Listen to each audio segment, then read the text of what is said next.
There's I liked it. Oh, you liked it. Okay. From my personal thing. my YouTube. Yeah, see, look at the video.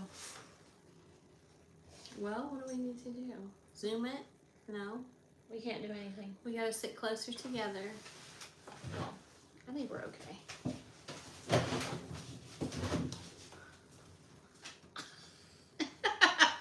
Now we need to turn the camera off. It won't. Remember, I tried to do it and it said that the orientation is locked. No, I mean turn it this way. There.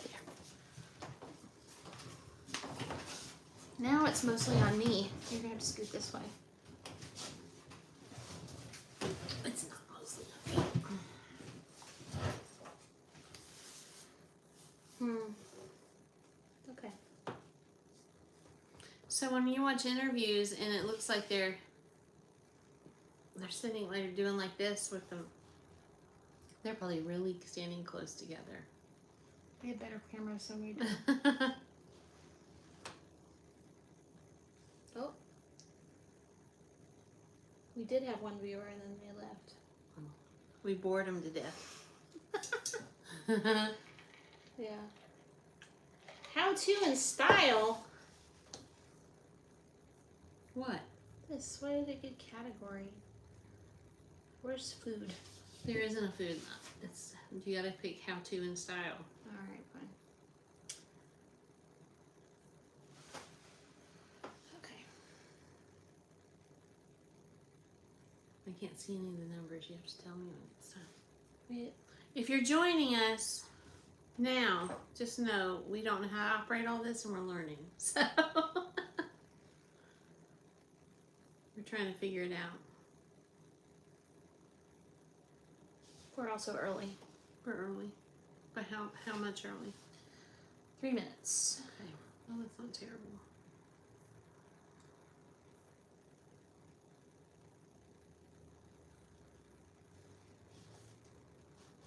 I always think it's so boring when you join a live and they're just like going, "Hi, we're waiting for everybody to join to get started," and all that stuff.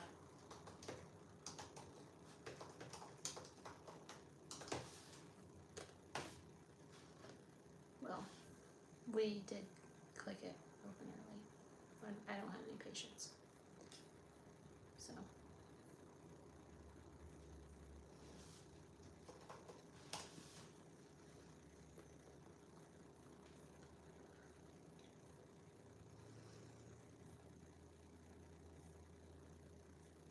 Are you looking to see if we're actually live?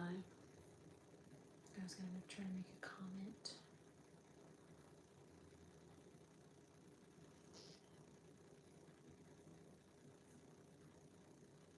How do I comment? There we go.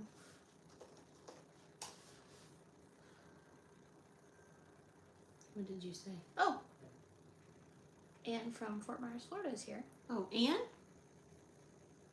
Hi, Anne. We're just learning how to use the equipment, so And bear with us for just a second. her name's Annie Fanny Charles, which I think is funny. Annie Fanny Charles. And welcome. her favorite pan to cook with is a high-sided skillet. A That's a good one. high-sided skillet. Yeah, great. What do you like to make with your high-sided skillet? Annie Oh, Fanny. I can't see. I don't have my glasses on. I can't see anything that's happening on that computer. So Sarah is the seeing eye person today. Yeah. I just bonked my head on the chair. Oh. So, doing great. Anybody else join yet? Nope. It says we have 3 views. So we're having a hard time seeing who's here and who's not here and all that. You actually have to make a comment for us to see if you're here. Yeah. So I like a high-sided skillet too, though, because then you don't lose so many things on the floor. At least I don't. Because with low-sided skillets, things pop over the edge and off in the floor they go. Yeah. So.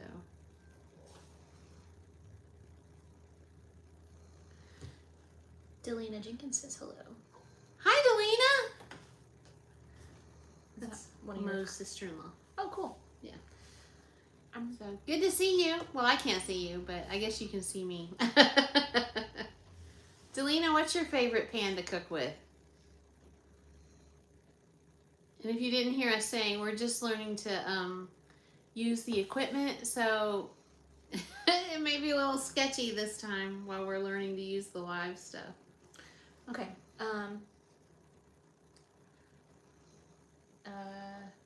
Anne said that she made cabbage with bacon last night. Ooh, cabbage with bacon. That sounds really good. Okay, since it's just a few of us, what do you do to cut down on gas for your cabbage? It's true. It's a problem. It's a problem. You can't talk about that on a live. I can talk about that on the live. Oh my God. That's my channel. All right. I add potatoes and baking soda. So, what do you do in cooked cabbage? For what? I don't like to cut cabbage. down on gas. Don't you fix it for Richie? Mm-mm. You got to control that stuff with Richie. There is no controlling it with Richie. Delina says that she doesn't have a favorite pan, that Daryl does most of the cooking. Oh, what a gift to have Daryl do most of the cooking. Richard made dinner last night. What did Richie make? So I downloaded this app, which is actually really useful. We should probably talk about it. It's called Meal Lime. Look at this. Okay, so I learned the most things about apps from Sarah. all right, so it's called Meal Lime, and Meal Lime, Lime. mm-hmm. Lime. So what you do is you go through and you select recipes that they have on here. Okay, you can do different diets, vegetarian, keto, low carb, all of that stuff. You select the recipe, and then it creates a grocery list. So, and then you can go through and select stuff that you already have, and you can add other things that you need. And then you buy I shared the grocery list with him. I didn't have to type anything. It put it all in categories. And you didn't have to say, Richard! I didn't have to.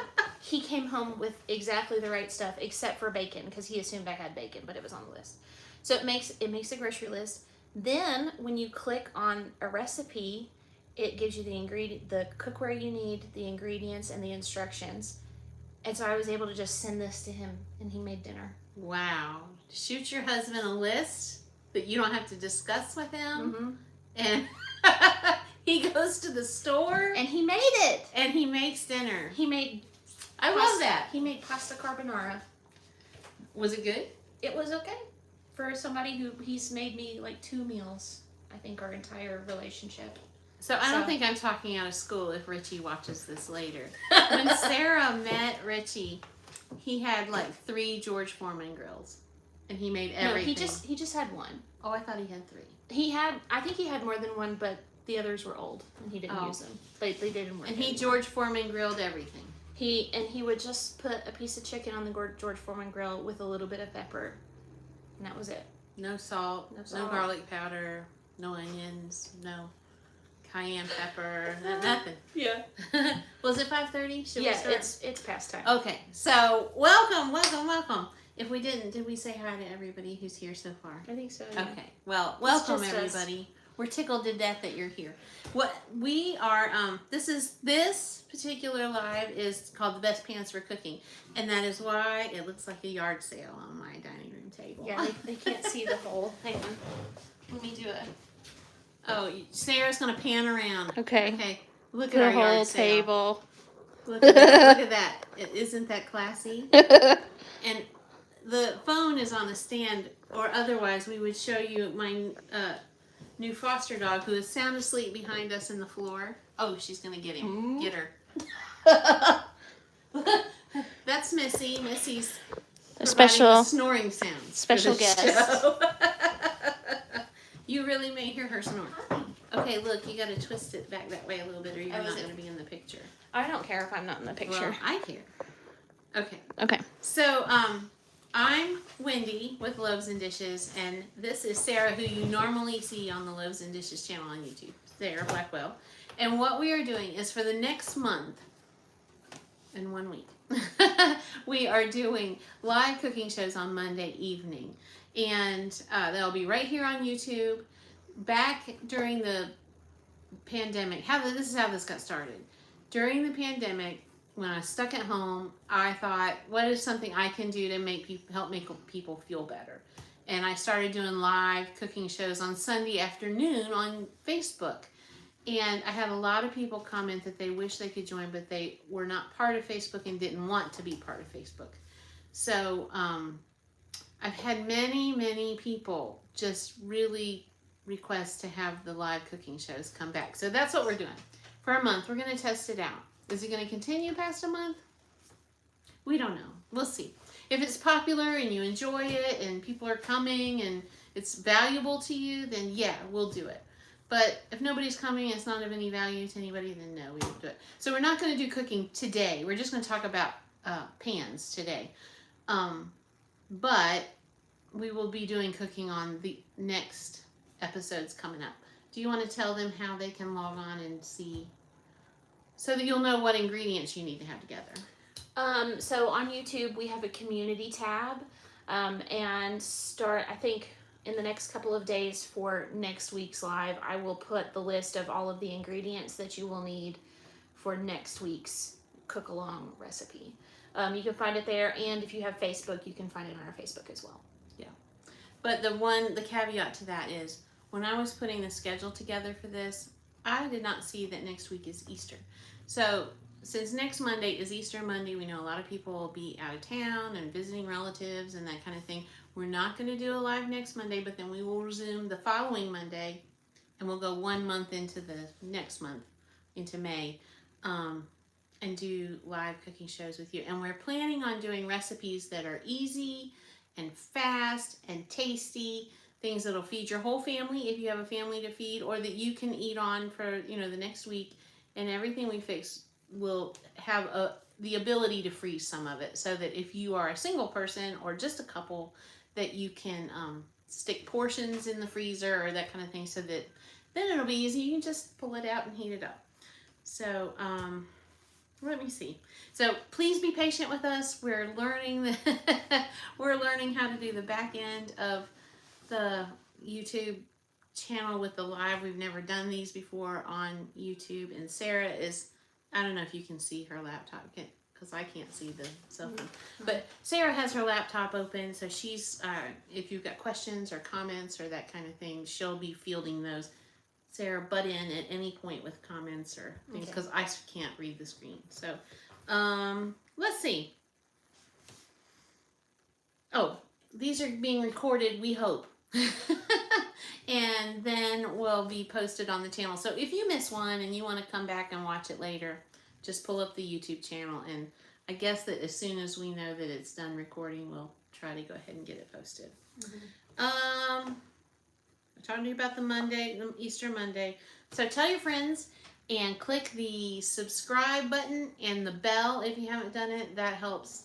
If you click the bell when you log on to YouTube, then it'll tell you when a new video is posted.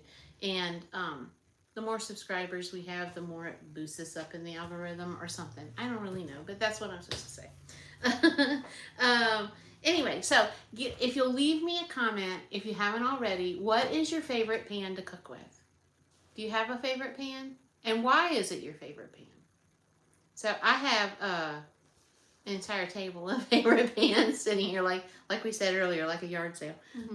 What are some people saying what their favorite pan is? I know that Annie, what is her name? Annie Fanny Charles. I think it's just Annie. Annie Fanny Charles. Anne from Fort Myers. Anne from Fort Myers said that she likes a high-sided skillet. And Delina said she doesn't really have a favorite one because Daryl does most of the cooking. Yeah. Did anybody else leave a comment? No. Okay. All right. So I want to start with frying pans. And this is funny because if you saw how many frying pans I have, it's ridiculous. So I'm going to start with this pan. This is a non-stick skillet. It's about 9 inches. I don't know exactly how many. It has this, it kind of looks like chicken wire in the bottom of it. And it is actually a Mealthy, Mealthy, Mealthy brand skillet. It's the only non-stick skillet I have, and I have seriously abused this pan. But I like it because, one, it's non-stick, so I do a lot of browning and searing in it, and it has been fantastic because, look, I've had it for 5 years. I've seriously abused it. I've used metal utensils in it that you're not supposed to use, and you're supposed to use wooden or plastic utensils in it. and the surface has stayed on. I love this pan, so I totally recommend that. What do you use a nonstick for? Things that are sticky. It is. I got it for free at a food conference, but it's a great pan. Another thing that I like about it is if I needed to, I could stick it directly in the oven because it has this metal handle instead of a plastic handle. So, Sarah, you want to tell about your fancy, dancy pan here? Ooh, it's heavy.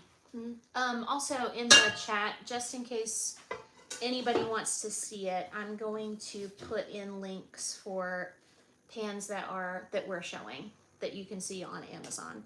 And the non-skillet that I just linked is an all-clad non-skillet. We love all-clad, and so I feel like since we can't find the Mealthy, I think maybe brand, Mealthy's not in business anymore. I don't think they're in business either. Because when they gave me this skillet, they were at a food conference and they were just getting started, and that was just prior to the pandemic. So yeah, they may not have made it through the pandemic, is what I'm thinking. Yeah, but I feel pretty safe recommending an all-clad pan. And it's similar to the Hex. What did you call it? Hex-clad. Hex-clad. Yeah. So.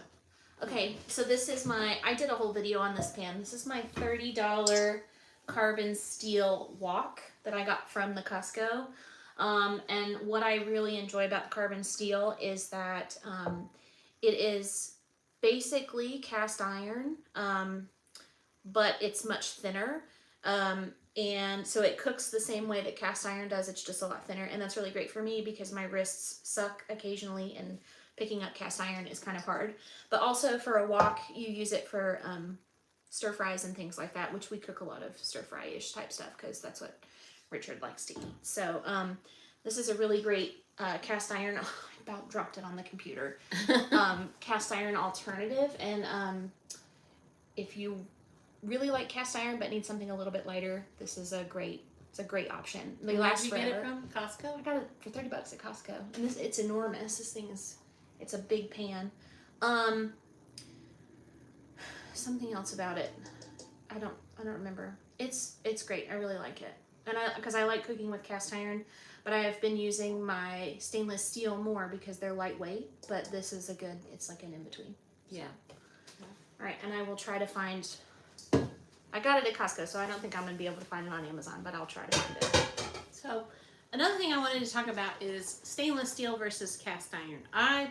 If you have followed Loaves and Dishes for a while, you'll know that I am always promoting cast iron. I love cast iron. It's fairly non-stick. It goes straight. There's like no downside to cast iron in my book. But I do have some stainless steel, and I use my stainless steel for like tomato-based things, or I may not use it for a lot of things, but I try to avoid putting tomato-based or anything that's acidic in my cast iron because then you have to reseason it more often.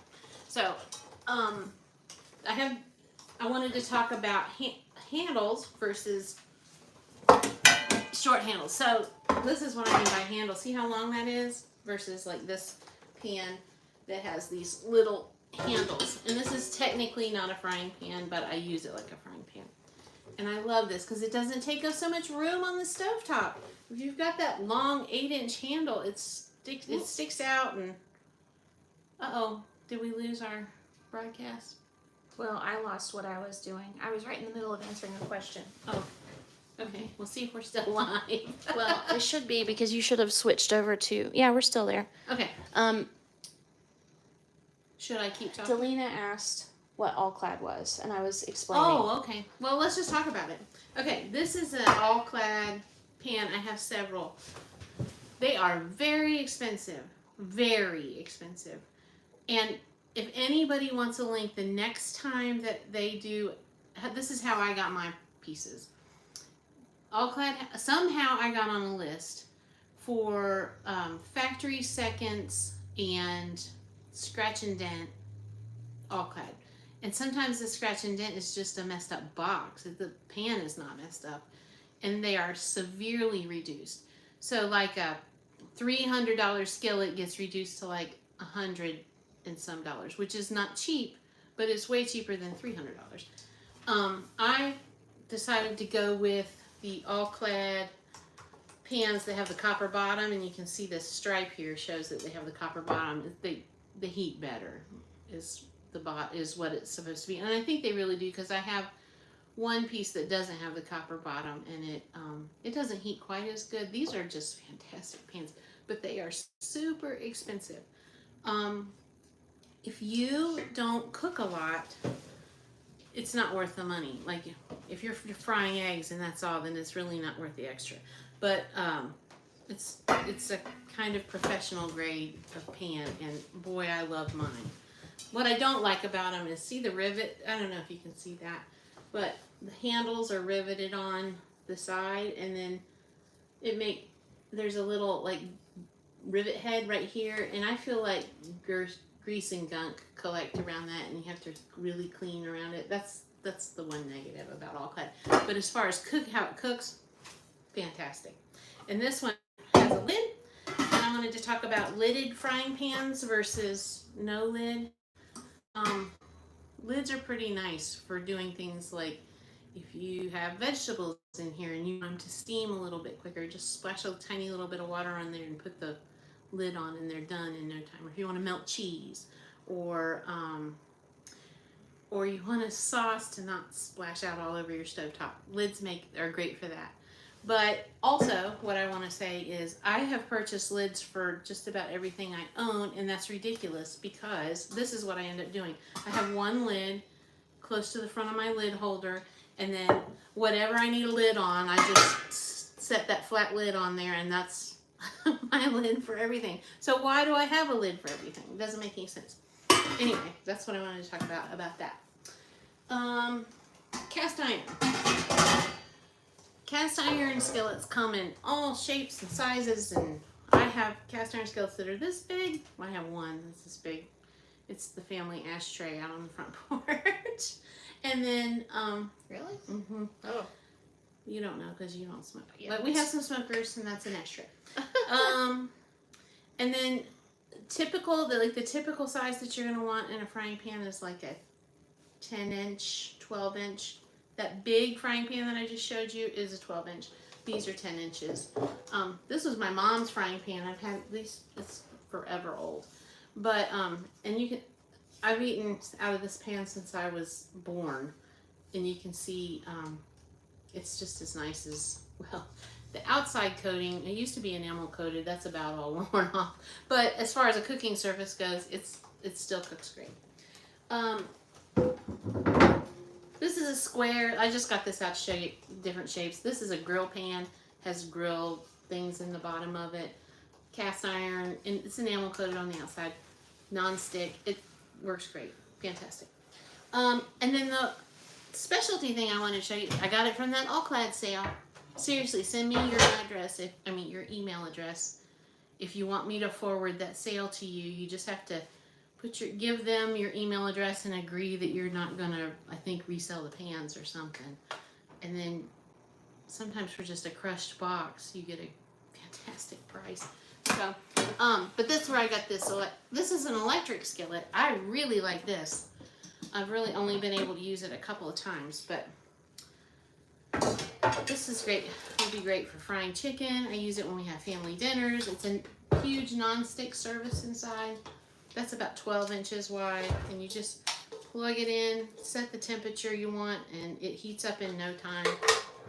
When I was a kid, everybody's mom had an electric skillet, and they seem to have kind of gone the way of the dinosaur, but it's a great tool to have in your kitchen. So it gives you an extra cooking surface.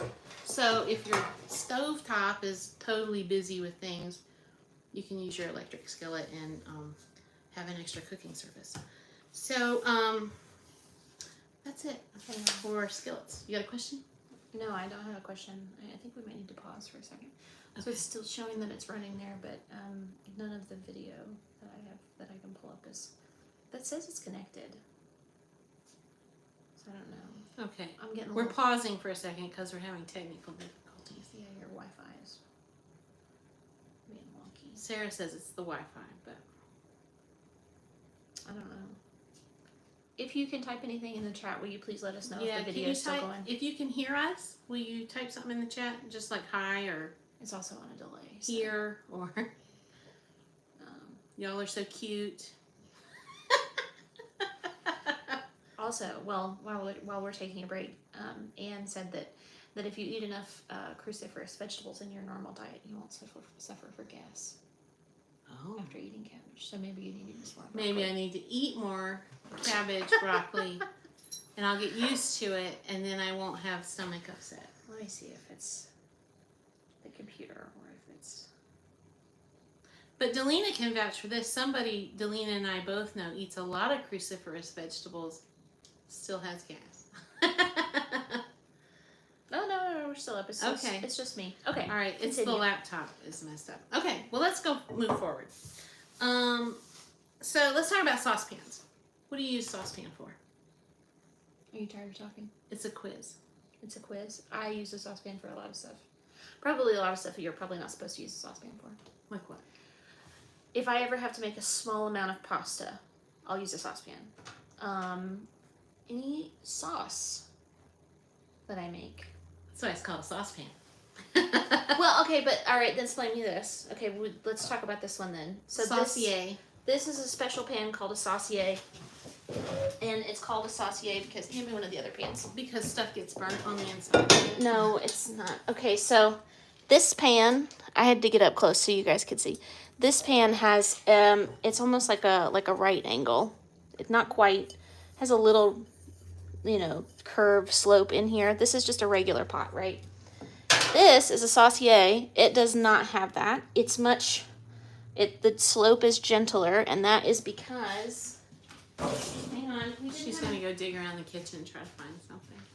You don't have enough props. Oh no. Only a whole table full of yard sale. Okay, so pretend this is a whisk. Oh my God, that made such a big clink. This fits right in a whisk. It's so that you can whisk all the corners when you're making a sauce. Hence the name saucier. So if you're making really fancy sauces like bechamels and stuff like that, you don't need one of these, to be honest.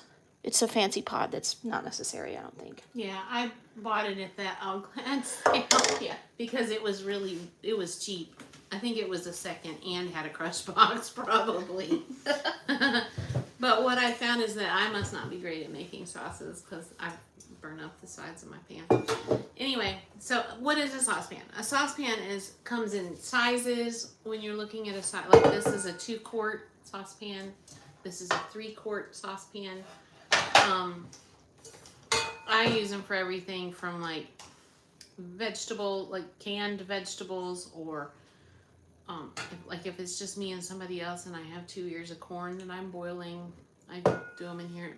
Literally everything. You could do anything in here, but they're called a saucepan. You're supposed to make sauces in them. That's what they're for. Can of soup, great, and a saucepan. So let's move to stock pots next. Oh, I didn't talk about why we're doing this. The reason we're talking about all these pans is not to show off our cooking pans.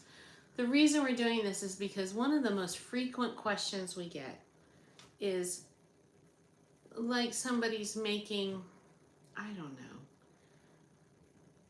know. They're making a cake and they'll want to know, can I make this in a frying pan? Because that's the only thing I have in my kitchen. You probably could. I mean, I think you could. In a cast iron. I make cornbread in my cast iron, so why not a cake? That's a kind of cake. But anyway, we get questions like that, or questions like, well, what is a stock pot? Is it the same thing as a Dutch oven? I mean, yeah, depending on how you use it. So, anyway, this is a typical stock pot. Oh, the other thing I wanted to talk about was how much you spend on your pots and pans. So see this stock pot here? This was part of a set my mom got for me long before Sarah was born. So that tells you how old this stock pot is. Well, it might not, because I was working this weekend and the lady thought I was in high school.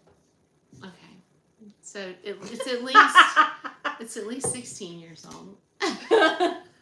It's at least double that. Anyway, so Sarah, like that frying pan I've eaten out of my entire life, Sarah's eaten out of this pan her entire life.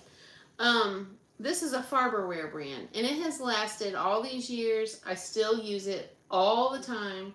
At least twice a week I'm using this for something. And I have some other more name brand pots, but I just grabbed this one because I'm used to it. It's lightweight, has a heavy bottom. It's great. So you don't have to spend a fortune on pots and pans to have something that's really excellent. A stock pot is usually made for making larger quantities of things. Soups, stews, sauce, large quantities of sauces like spaghetti sauce, that kind of thing. You can use, though, let's say you have limited space in your cabinet. I wouldn't buy a stock pot then. I would buy a Dutch oven. And this is a question we got the other week. I'm going to turn this over so you can look at these. This is a Le Creuset Dutch oven, and this is a Lodge Dutch oven. I have Le Creuset Dutch ovens in about 3 sizes that get great big, and the reason I didn't bring the great big one in here is because it's very heavy. This is the big Dutch oven is like a $500 pot. I didn't pay that. Sarah and I went to a Le Creuset. What kind of sale was that called? Well, it was like a sale, but they weren't really giving a good discount. But what we went for was the mystery boxes. They had $50 mystery boxes that were like their scratch and dent stuff. Yeah, they said that they guaranteed it was worth like $100, and it was. So I bought both of us a $50 ticket, and we ended up with like $400 or $500 Dutch ovens. It was crazy what we got. We had good luck that day. We had great luck that day. But anyway, what I wanted to show you was the difference to me in like Le Creuset versus a Lodge is that the Le Creuset doesn't discolor on the inside. I haven't used the small one that much, but that's the color it starts out as, and they pretty well stay that color. And there's a special cleaner you can buy that I found really only works on the Le Creuset. But the Lodge, like the $500 Le Creuset, that's this size, would be $500. This Lodge pot prior to COVID was like $55, and now they're about $100. But you could buy several of those for one Le Creuset. But this is what's happened to my Lodge. Every time I have a Lodge, see how it discolors on the inside? It doesn't change the taste of your food. It's not coming off on your food. It just discolors when you accidentally burn something. So that's me. Anyway, but they're good quality. You can get one at Target. If you look at Target online or Amazon. Anyway,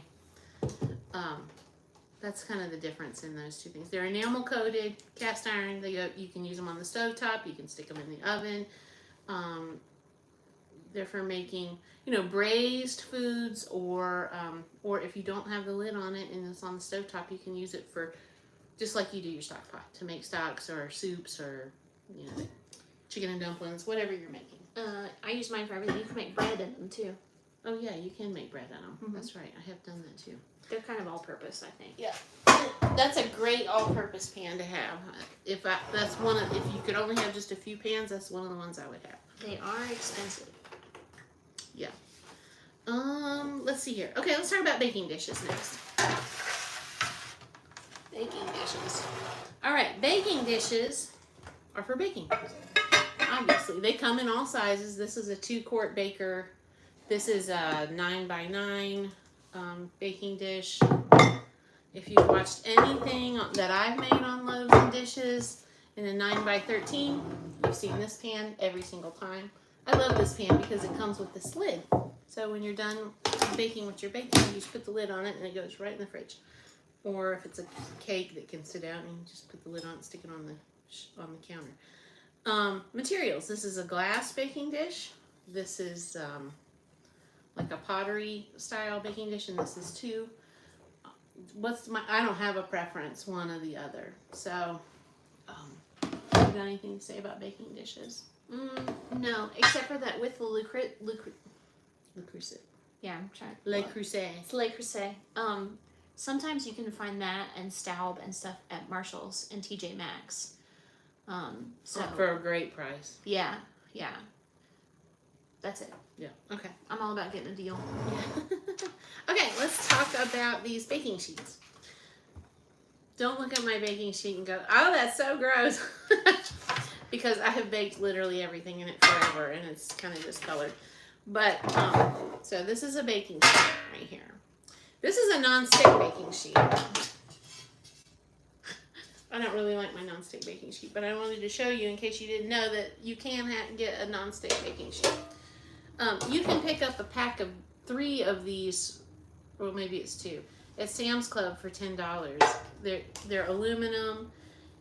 I'm going to tell you, when they're shiny and bright, they bake better than when they get all burnt up and dark like this one. But you can also just put a sheet of aluminum foil in there, and that's what I generally do.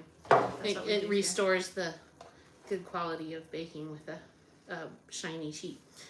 And I wanted to see, this is a trick question. Look at this baking sheet with holes in it. What do you think about that? You got a comment? Okay, the trick is it's not a baking sheet. It's for grilling vegetables on the grill.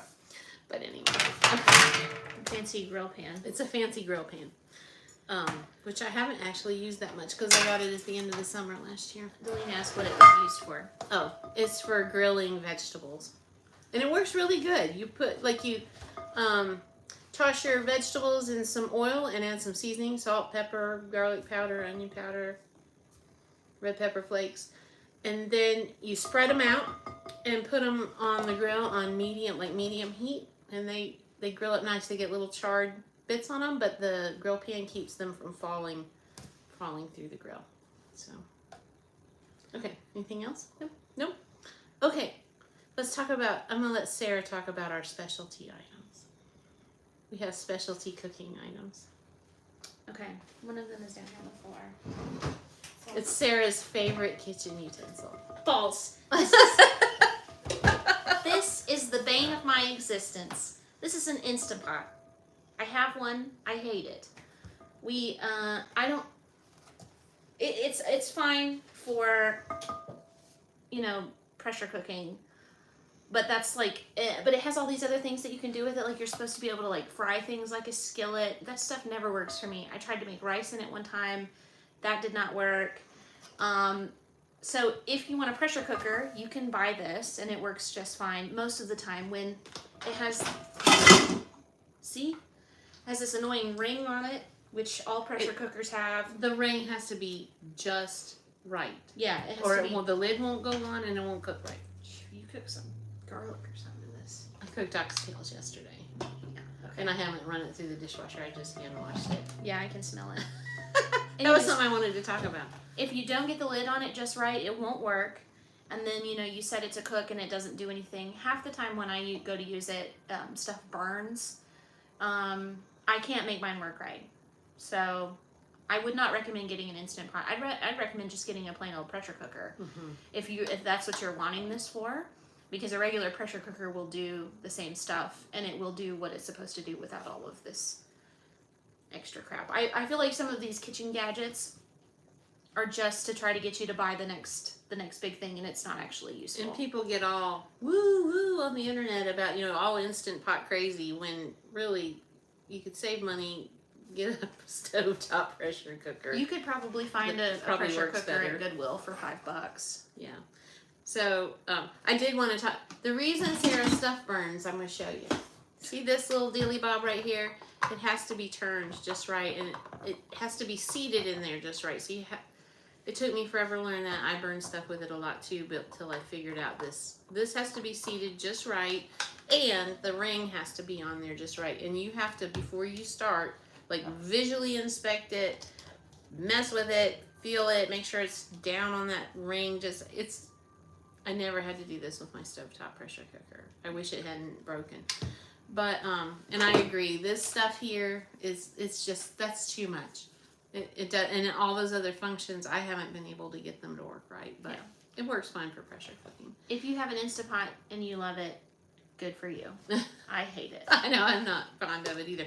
The good news is, though, this whole thing will go in the dishwasher. You can just take the ring off and put it in the dishwasher. But if you don't know to take the ring off and wash it, what happens is what Sarah just said when she pulled the lid off. I made oxtails yesterday, and they were some kind of good. But the smell gets like trapped in there, and you really need to put it in the dishwasher. So I'll dishwash this, but I had to wash it by hand so that I could show you all the instant pot. And then, oh, this is what gets me. I have to fool around with that lid to get the lid to go on. Yeah. Okay, you want to grab the crock pot? Yeah. Here. This is probably my favorite kitchen. Yeah, I would agree. This is the best. This is the set it and forget it machine. Yeah. I just had to buy a new one because my other one broke. Crock pots come in every size you can imagine. There's little tiny crock pots like this that you can do for like 1 or 2 person cooking, all the way up to, I have the big Mighty Max ones. I have several really big ones that I use for like when we're doing huge family events and that kind of thing. But this is a standard size crock pot, and this is my new crock pot. And I'm going to tell you, I did a lot of investigation before I bought a crock pot this past winter, I guess it was, or fall. And I have a friend, Fran, I don't think she'll mind me telling on her. She was asking me to help her find a new crock pot. She wanted one that would like keep things cool until it was time for it to turn on, and then to turn on and cook at like a time that she could program in there, and so that like she could, this makes total sense, like so she could go somewhere and it would come on when it was supposed to come on, but she didn't want to leave food sitting out at room temperature for too long. But that's not really, crock pots don't do all that. They're highly programmable depending on which one you get, but they won't do all that. So I think for your money, you're better off to go with one that's just like, you know, like set it and forget it for the next 8 to 10 hours. Yeah. So this is a crock pot brand. It's not, like I usually go with what Cooks Illustrated recommends. It is not what Cooks Illustrated recommended, but it was, they have it on sale at Sam's Club. So. Oh, okay. And I'm very happy with it. So Mom has a big fancy all-clad brand crock pot, and then this one, which is a cheaper brand that you can get at like Walmart. Mm-hmm. And you've probably had like a Hamilton Beach and, you know, like all of those that are just inexpensive brands. Do you notice a difference with your all-clad one that would have cost like $300 or $400 if you got it new? Yeah, I got that all-clad at a Goodwill, at a thrift store place. It is essentially, programming-wise, it is exactly the same as this crock pot brand. I don't like the pot that's in it as good. It doesn't clean up as well as this one, and I actually like the crock pot brand one better than my fancy all-clad one. But I bought it because it was an all-clad brand. Anyway, the best one I have is one I bought about, that silver one. It's at least 20 years old, at least. And it's the best one, but it's one of the big Mac Daddy big crock pots. So yeah. Okay, that's all of our cooking pans. And if you want to know which one is my favorite pan, it kind of depends on the job I'm doing, because I have favorites among all of these. And really, for a lot of recipes, most recipes, you could cook them in the pressure cooker. Like I made the oxtails yesterday. You can cook those on the stove top in a Dutch oven. You can cook them in the oven in a Dutch oven. You could cook them in a crock pot, I'm sure. I made them in the Instant Pot because I really wanted them to fall apart tender. And I knew for sure the pressure cooker would make them fall apart tender, and it did. So, anyway. So you could use just about any. You just have to cook it for the right amount of time. But my favorite pan, it got buried on the floor down here, so I'm not going to show it to you. But it is that frying pan that I've been eating out of my whole life. It used to be enamel coated on the outside, and now it's just kind of yucky looking on the outside. But it's a great cast iron pan. I love it, just because I have grown up eating it. Do you have a favorite pan? Yeah, Richie and I use, I frequently will get mad at him because he'll use this pan. I have like an 8-inch, just basic 8-inch all-clad frying pan. He will use it in the mornings to make himself breakfast, and then it's dirty when I go downstairs and I need to use it. We have frequent arguments about that. So he and I both really love to use that pan, and then I use my big Dutch oven for just about everything else. I make all kinds of stuff in it. Oh, we were going to talk about air fryers. Yeah. I also use my air fryer almost every single day. What do you use it for? I mostly cook bacon in it. It's perfect for cooking bacon. It is great for doing bacon. Yeah, and easy chicken nuggets for lunch. Okay. Now, is your air fryer the kind with the little basket? Yeah, mine has like the little drawer that you pull out. We got it at Costco, $40. It's the best. It's one of the only appliances that sits out on our counter all the time.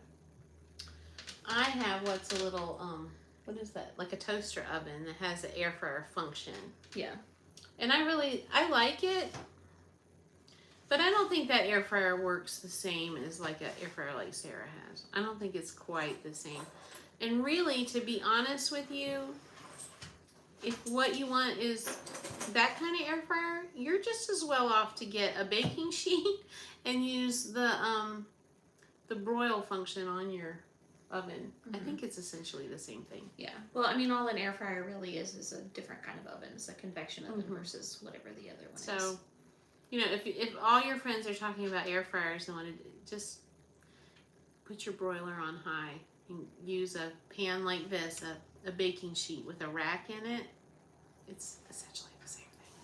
So, okay, got any questions? Okay, we are going to do our live Q&A now. So we had some readers or viewers send in some questions, and Sarah has those. Well, we haven't. Oh, those. Okay, hang on. So if you have a question, go ahead and put it in the chat, and we will answer it live, spur of the moment. Okay. Someone's making pinto beans and they only have a small metal saucepan. Will that work? Someone's making pinto beans and they only have a small metal saucepan. Will that work? Yes. Yeah, because you can cook almost anything in any pan you have, depending on, you just have to use the right technique. Yeah. The limiting factor is going to be how many pinto beans can you use. So in a small metal saucepan, that's going to be enough to feed like 1 or 2 people. If it's like a 2-quart saucepan. Like if you're making pintos in this, you're going to only use a small quantity, like maybe a cup of dried pintos. And a cup of dried pintos, once you make them, is probably going to come up to about here. And you gotta leave some extra room for splattering and boiling. So, so yes, you can make pintos in there. You're not going to make a lot of them, though. Yeah. And usually when people make pintos, they want to make a large quantity, but you don't have to make a large quantity. So, yeah, you can make pintos in a small saucepan. Okay, somebody asked that they want to make a cake, but that the recipe calls for 3 cake pans and they only have 2. What should they do? What do you do with only 2 cake pans? Anybody got an answer for that? And it's a 3-layer cake. I'm going to tell you what I think. So, my carrot cake is a 3-layer cake. You have to have 3 cake pans.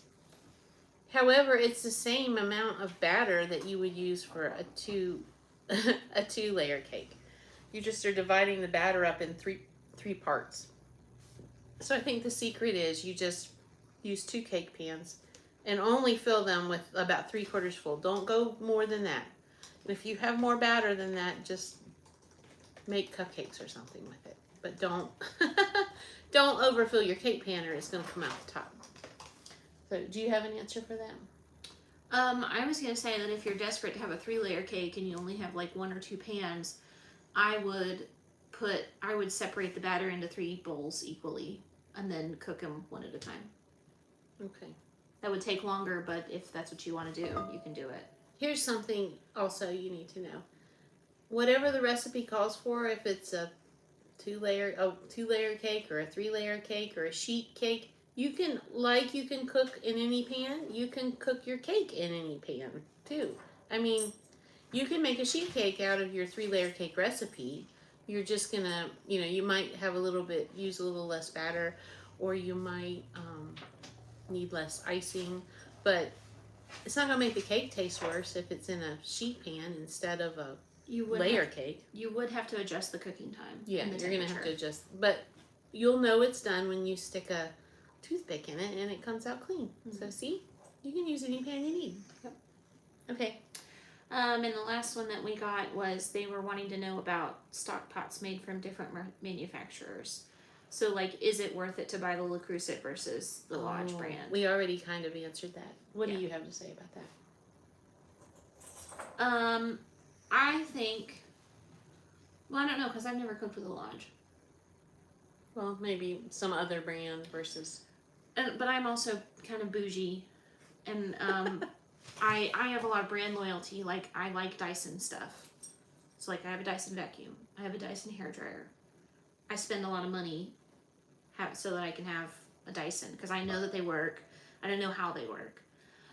And like same for the pans. I mostly have all clad in cast iron. I have one Made In brand pan and I like it. And then I have my Le Creuset Dutch oven. I did have a Le Creuset dish similar to this one, but I dropped it and broke it. It was a sad day. I got a call about that. Yeah. Twisted my ankle really bad.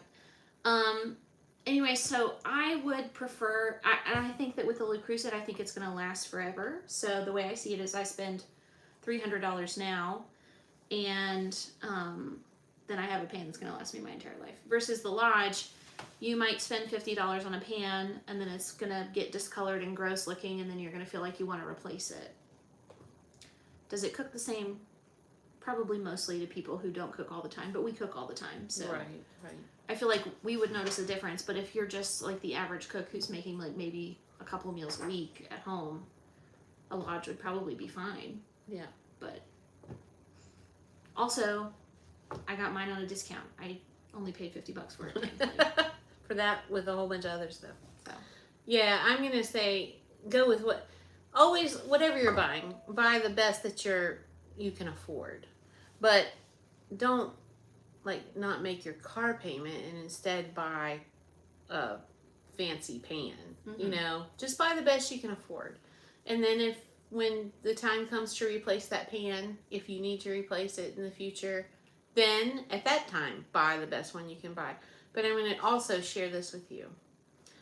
When I first got my own place, I went to Big Lots and bought cheap pans because I just needed something to cook in. And then because I'm who I am, I couldn't throw them out when I could afford better. So I just kept using them until finally like a handle fell off or something. And I was stuck with those crappy pans for years. So do buy the best you can buy. Yeah. What I should have done was figure out how much money I had to spend on pans and then gone to a reputable pan seller and bought the best ones I could afford. And really starting out, all I really needed was like a small saucepan, either a large saucepan or a small stock pot, and a frying pan and a baking sheet, and that would have been sufficient for everything I needed to do. Yeah. So I have regretted over and over and over again spending like $3 on a saucepan at Big Lots rather than like going to Belk, for instance, and buying a $20 saucepan, because they would have lasted the same amount of time probably, and I wouldn't have hated that pan because I hated that $3 pan. Mm-hmm. So, but it just wouldn't wear out, and it took forever for I finally just let something burn completely in it. Anyway, so buy the best you can buy. And some things, if you buy them once, you won't ever have to replace them. Things like the big stock pot, or like that 9x13 pan there. I've had that forever too. So some things really do last just forever. Mm-hmm. Cast iron pans are going to last forever. Yeah. There's very little you can do to mess up a cast iron pan. Yeah, and the same for the stainless steel. Those will last forever if you take care of them. Mm-hmm. Mm-hmm. So, okay, well, do you have any other questions? Anybody pop a question up on there? No. No? Okay. Well, don't forget to subscribe. Click that bell. I hope you'll leave a comment below and let us know, like, if there are questions you have, things you want us to cover, a recipe you're looking for, a day of the week that works better for you, any number of things like that. Mm-hmm. So, do you have anything you would like them to leave a comment about? No? Okay. Well, Sarah's got a busy week. She's got some fun things coming this week on the YouTube channel. What kind of stuff you got coming? Tomorrow, Thousand Island dressing recipes coming out. I'm going to do a quiche this week, and we talked about doing that skyline Oh, skyline chili, Yeah. possibly. Yeah, It's going to depend on possibly. how it tastes. If it tastes great, then she'll share the recipe, but if it's not great, no. Yeah, I also saw on TikTok somebody took potato chips and basically made them into Rice Krispie treats, and I want to try that really bad. Oh, that sounds disgusting. A plain potato chip, but it's a Rice Krispie treat. I think that sounds delicious. Okay, well, there you have it. That's kind of the plan for this week. Okay, well, thank you for coming, Delina and Annie and or Anne. A couple Sorry. other people who are in and out. And whoever else was in and out. Thank you for coming. And if there's anything we can cover for you, we will be happy to do it. If I can find some more oxtails, I'm going to share my oxtail recipe. That'll be an Instant Pot recipe. So I'm not going to ask Sarah to do it. I'll do it myself. Yeah, I don't like an Instapot. Yeah. Okay. That it? That's it. All right. Okay, Well, now- thank you. I I have guess Sarah's going to turn this off. Yeah, I have to hope that if I come over here that it will. Right up your nose. Yeah. How do I undo this? I guess. There we go.